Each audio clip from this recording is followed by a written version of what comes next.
सर्वे भवन्तु सुखिनः, सर्वे सन्तु निरामयाः, सर्वे भद्राणि पश्यन्तु, मा कश्चित् दुःखभाग् भवेत्। ओम शांति शांति शांति। महर्षि चरक चिकित्सा विज्ञान के आदि प्रथम प्रणेता हैं, माने वो फोर फादर हैं हमारे, जिन्होंने आयुर्विज्ञान की, मेडिकल साइंस की नींव डाली। चरक संहिता में महर्षि चरक कहते हैं कि रोगी का इलाज ऐसा करना चाहिए जैसे कि वो मेरा स्वबंधु है, मेरी माँ, बहन, बेटी, बच्चा है, ऐसा।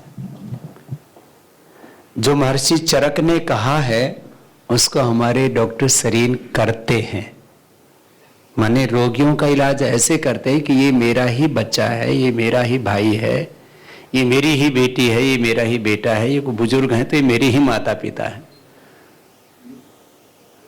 कोई बड़े साधु संत आए तो बोले ये हमारे गुरु समान है, ऐसे इस भाव से इलाज करते हैं। डॉक्टर सरीन चाहते तो आज ये देश के धनवान लोगों में शुमार हो सकते थे, इतना पैसा कमा सकते थे, क्योंकि इन जैसा निष्णात डॉक्टर होना एक बहुत बड़े गौरव की बात होती है। और ये भी 50-50 लाख रुपए के एक ऑपरेशन के लेकर के एक एक दिन में 5-5, 10-10 ऑपरेशन करते तो ना कोई फैक्ट्री, ना कोई मैन्युफैक्चरिंग, ना कोई मार्केटिंग। डॉक्टर से बढ़िया कमाई का जरिया और क्या हो सकता है? ना कोई मैन्युफैक्चरिंग, ना कोई मार्केटिंग, ना कोई लागत, ना कोई लोन। डॉक्टर सरीन चाहते तो रोज का 1 करोड़ रुपए भी कमाते तो अभी तक ये 5-10 हजार करोड़ के आदमी होते। सच्ची बता रहा हूं, एक बार ताली बजाओ इनके लिए कि हमने इनको बिना करोड़पति वे करोड़पति मान लिया है। ये सबसे बड़े दौलतमंद आदमी हैं, क्योंकि दौलत से ज्यादा कीमत दुआओं की होती है और वो इनको और आप सबको मिली है। ये दूसरी बात, ये तो एक बात होगी असूलों की, सिद्धांतों की, जो इनमें कंपैशन और मर्सी है और आप सब में उसी भाव को इन्होंने भरा है। अब मेरे से डॉक्टर साहब कहने लगे, स्वामी जी जैसे और बीमारियों के बारे में काफी जागरूकता है लोगों में, अब जैसे मोटापा है तो मोटापा के बारे में थोड़ा थोड़ा लोगों को रहता है, भाई मोटे होंगे तो फिर ब्लड प्रेशर भी हो सकता है, शुगर भी हो सकती है, मोटे होंगे तो फिर कोलेस्ट्रॉल तो बढ़ना लाजमी है ही, फिर हार्ट अटैक भी हो सकता है, मोटे हुए तो घुटने भी जल्दी घिस सकते हैं, मोटे हुए तो कमर में भी दर्द होगा, थोड़ा मोटे हुए तो थोड़ी फ्लेक्सिबिलिटी तो कम वैसे होनी है, फिर आयु भी थोड़ी कम हो जाती है मोटे लोगों की। आप में से ज़्यादा मोटे हैं नहीं, वैसे थोड़े थोड़े उस दिशा में कदम रखे हैं, कुछ ने अभी एक दो हमारे डॉक्टर थोड़े जरूर जो है उस तरफ प्रोग्रेस कर रहे हैं, तो उनको आज मैं पतला होने का सूत्र भी दे करके जाऊंगा तो और वो सच्ची पतले हो जाएंगे बहुत जल्दी। देखो डॉक्टर लोग और बाबा लोग ये बहुत मोटे होते थे पहले, डॉक्टर भी, क्योंकि उसको फिजिकल एक्टिविटी कम होती है, less physical activity, this is the main cause of obesity. So बाबा लोग क्या है, बाबा लोग भी अपने बैठे हुए भक्त लोग और आपने बाबाओं का आकार देखो, इतने मोटे मोटे, मेरे जितना तो एक एक बाबा का पेट हुआ करता था, जितना मेरा अकेले का वजन है। एक बार पहली बार हिंदुस्तान में ऐसा बाबा आया जिसका पेट पाताल में चला जाता है।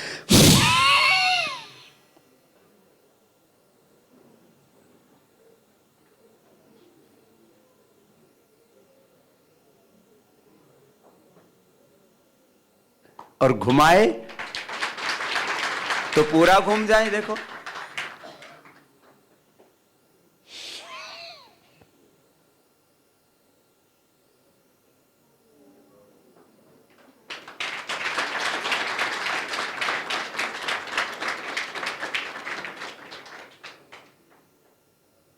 दोनों तरफ से घुमाते। अब इसमें हेपेटाइटिस कहां से घुसेगा?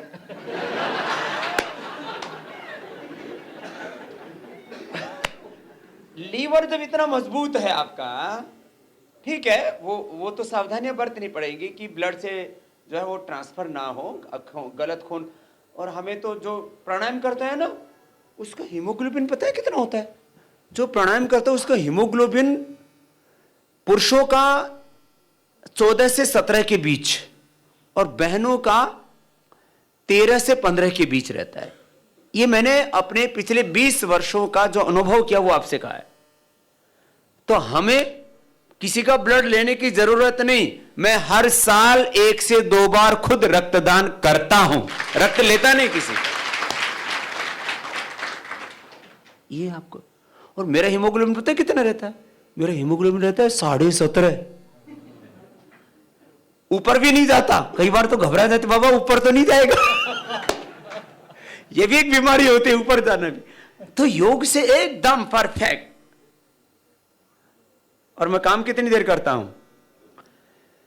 3:30 बजे उठता हूं और 10 बजे सोता हूं। बीच में दिन में विश्राम नहीं करता हूं। कितना घंटा हो गया वर्किंग आवर मेरे? थोड़ी सहायता करो ना।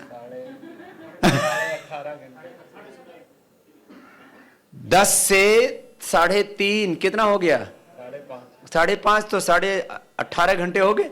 चलो 1 घंटा जो है स्नान का, दंत आदि साफ करने का 1 घंटा अपना लगा भी लो तो मैं 17 से 18 घंटे काम करता हूं और कभी थकता नहीं।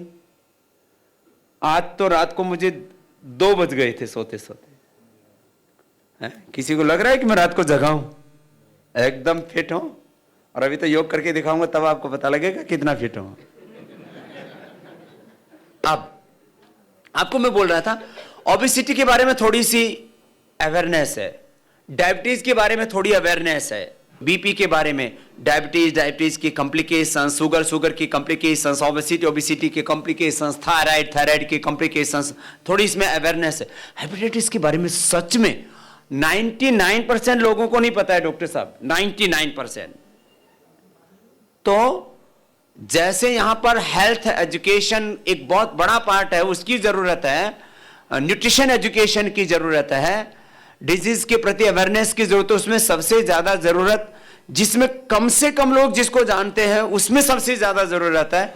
तो मैं इस बारे में बोलता तो था, लेकिन आज मैं डॉक्टर सरीन जी को, ऐसे तो ये हमारे, इनको नाम भी इनके माता पिता ने बहुत अच्छा रखा है, शिव जी।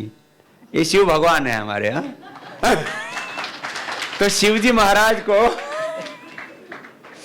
आज मैं प्रॉमिस करता हूं कि हेपेटाइटिस के बारे में हम और ज्यादा जागृति फैलाएंगे। हाँ? देखो ना, करीब जो डेटा है उसके आधार पर करीब 4 करोड़ लोगों को हेपेटाइटिस बी और करीब 1.5 करोड़ लोगों को हेपेटाइटिस सी, करीब 4, 5, 6.5 इस करीब, मैं ऐसा मानता हूँ करीब कम से कम। कुछ लोगों को तो पता ही नहीं लगता ना, डायग्नोसिस ही नहीं कराते, कब ब्लड की जांच ही नहीं करवाई, उसमें हेपेटाइटिस है या नहीं है इसका पता लगाना भी बड़ा मुश्किल काम है।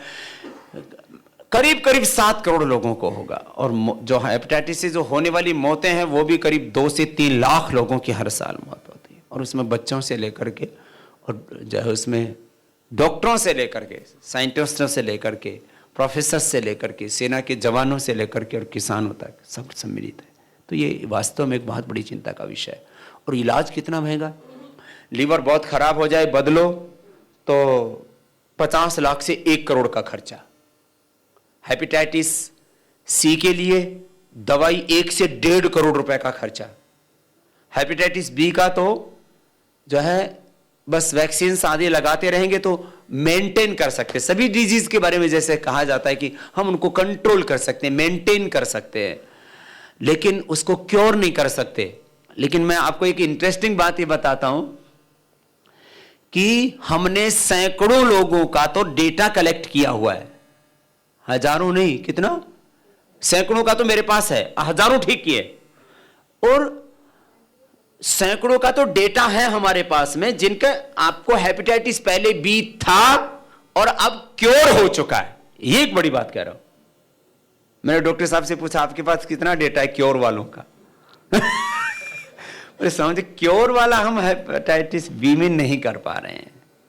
तो अब हम अब ये इतना अच्छा मौका है देश में, अब हेपेटाइटिस वालों के अच्छे दिन आने वाले हैं। कितना अच्छा मौका है देखो। अब लिवर इंस्टीट्यूट और पतंजलि योगपीठ दोनों मिलकर के हेपेटाइटिस के ऊपर एक जॉइंट रिसर्च करेंगे, जॉइंट रिसर्च करेंगे और इस देश को हेपेटाइटिस मुक्त बनाएंगे।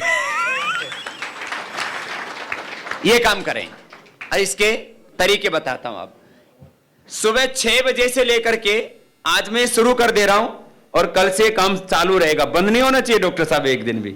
हमारे यहां संडे नहीं होता है, छुट्टी। यहां भी नहीं होता है, बहुत अच्छी बात है, पहली बार मुझे ऐसे लोग मिले। हाँ ये अच्छी बात। मैंने सोचा मैं अकेला ही पागल हूं।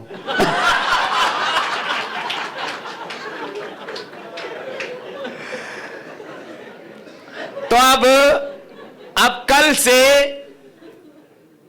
इंस्टीट्यूट ऑफ लिवर में के इस परिसर में, अब इस लिवर इंस्टीट्यूट में कल से सुबह 6 बजे से लेकर के शाम को 6 बजे तक योग की क्लास कंटिन्यूअस चलेगी। और उसमें क्या क्या योग सिखाया जाएगा वो मैं बता देता हूं। कुछ फिर जड़ी बूटियों का रस भी पिलाएंगे। सबसे पहले डॉक्टर सेरिन को पिलाऊंगा। और ये इतने स्मार्ट हो जाएंगे, लोग कहते हैं जब कोई बीमार हो जाता है ना तो बोले बचेगा कैसे, ऐसा बना देना है डॉक्टर सरीन को कि लोग कहेंगे ये मरेगा कैसे। ये ऐसा कैसा ही है, ऐसा हो जाएगा जो। देखो मैंने आपको हास्य योग तो पहले ही करवा दिया। अब सुनो, लीवर के लिए आज मैं अभी स्पेशली लीवर के लिए बताता हूं, फिर थोड़े मोटे लोगों पर भी मुझे दया आ रही है, उनके लिए भी बाद में बताऊंगा, ठीक है ना। हेपेटाइटिस का अवेयरनेस प्रोग्राम अब डॉक्टर सरीन के साथ साथ हमने भी मिशन बना लिया कि इसको हम आगे चलाएंगे सब जगह, अपने सोशल मीडिया पर भी, आस्था पर भी, संस्कार पर भी, करोड़ों लोगों तक इस प्रोग्राम को लेकर के जाएंगे। खैर अब लीवर के लिए देखो, यूं तो ये मुद्रा है ना, वायु मुद्रा बहुत अच्छी रहती है गैस्ट्रिक के लिए। आप लोग तो गैस्ट्रिक के लिए बहुत सी दवाई देते हो, ये भी उसमें मदद करती है। ऐसे पहली उंगली को अंगुष्ठ के मूल में लगा दो, ऐसे बैठने मात्र से ही गैस कम होने लगती है। हो सकता है किसी को ऐसे बैठते ही ढकार आने लगे, गैस में फायदा होना शुरू होता है, जोड़ों के दर्द में भी। तो ये पेट के लिए और गैस के लिए वायु मुद्रा, इसको बोलते हैं वायु मुद्रा। दो मुद्राएं आपने बहुत देखी होंगी, एक तो ध्यान मुद्रा ये, और एक ये वायु मुद्रा। ये ध्यान मुद्रा स्ट्रेस के लिए, हाइपरटेंशन के लिए, और ये पेट के लिए, गैस्ट्रिक के लिए, उसके लिए होती है। अब यूं तो मैं 8 प्राणायाम कराता हूं, वो सारे लाभप्रद होते हैं क्योंकि बॉडी का पूरा एक साइकिल होता है। आप किसी भी डिजीज को एक पर्टिकुलर एक डिजीज को कंट्रोल नहीं कर सकते, पूरा बॉडी का साइकिल ठीक करना पड़ता है। उसको बोलते हैं बॉडी का मेटाबॉलिज्म अच्छा होना चाहिए। एनाबॉलिज्म, कैटाबॉलिज्म, मेटाबॉलिज्म जब बैलेंस होगा तब पूरी बॉडी आपकी हेल्दी रहेगी। तो बॉडी का पूरा साइकिल कंट्रोल करने के लिए तो 8 प्राणायाम हम बताते हैं। एक होता है भस्त्रिका, थोड़ा सा कर लीजिए, मुंह बंद, नाक से सांस लेना छोड़ना।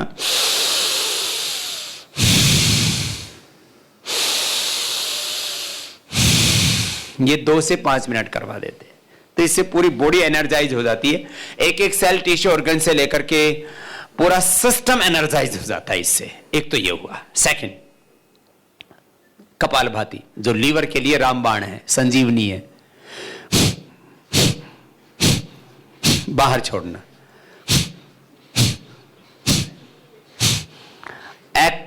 एक्सेल करेंगे ब्रेथ को ना, देखो एक तो ये हुआ, ये तो भरना हो गया, और छोड़ेंगे तो क्या करेंगे, मुंह बंद और सांस को बाहर छोड़ा। तो काफी तो करते हैं पहले से।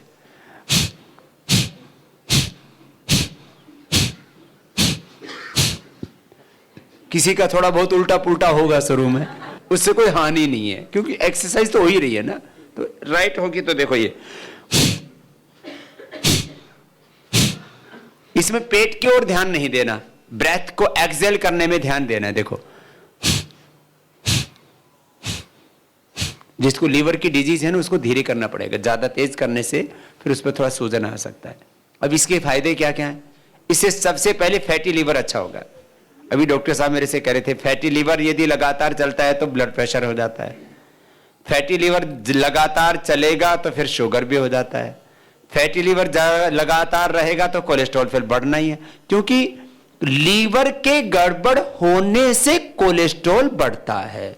और उल्टा हो रहा है एलोपैथी में, तो कोलेस्ट्रॉल की दवाई लेते हैं तो लीवर फैटी होता है, फैटी लीवर से कोलेस्ट्रॉल, कोलेस्ट्रॉल से फिर फैटी लीवर, तो फिर चक्रव्यूह शुरू हो गया, आदमी निकल नहीं पाएगा।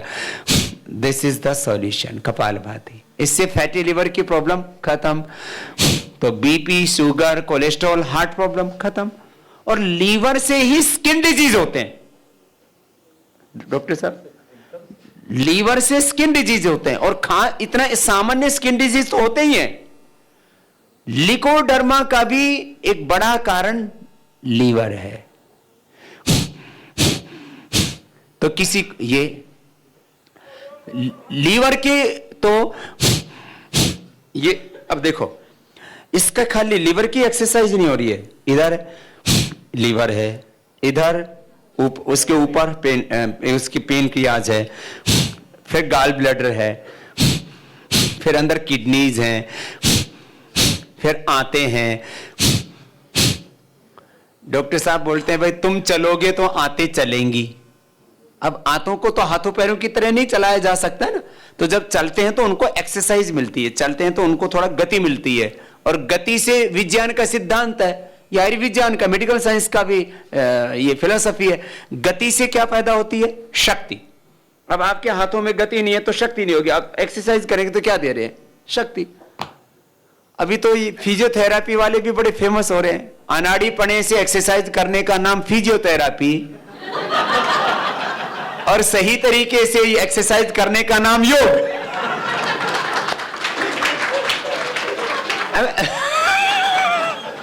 आप कहेंगे जी वो अनाड़ी कैसे हो, तो बड़े साइंटिफिक तरीके से करवाते हैं। अपना जो वास्तव में जो योग है ना, योग के अलावा फिजियोथेरेपी में कुछ है ही नहीं।